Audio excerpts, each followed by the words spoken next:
Demək olar hər həftə eşitdiyim ən çox sözlərdən biri budur.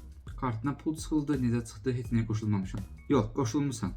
Hər hansı bir proqramı yükləmisən, amma əlin dəyib bilmədən ən azından 1 illik ya da ki 1 aylıq onun premium ya da pro versiyasına abunə olmusan, amma xəbərin yoxdur. Buna necə baxa bilərsən? İndi sən onu göstərəcəm. İlk öncə ayarlara daxil oluruq.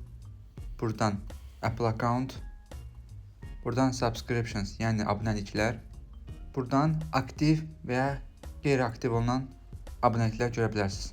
Aktiv olan abunəlik varsa daxil oluruq. Yəni ehtiyacınız yoxdursa, əgər xəbəriniz olmadan abunə olmusunuzsa, burada Cancel Subscription, yəni abunəliyi ləğv edə basıb bunu dayandıra bilərsiniz. Android isə iOS-dan fərqli olaraq parametrlərə yox, Play Store-a daxil oluruq. Buradan Account-a, Payments and Subscriptions, yəni abunəliklər, yenidən buradan abunəliklər daxil oluruq. Burada sizin aktiv və qeyri-aktiv abunəlikləriniz görünür.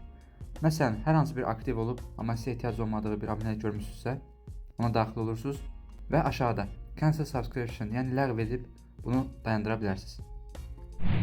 Bu göstərdiyim yerlərdə həm Android-də, həm iOS-da abunəlikləri idarə edib ehtiyac olmadığı dayandıra bilərsən. Belə faydalı məlumatların davamı üçün kanalı izləmədə qal.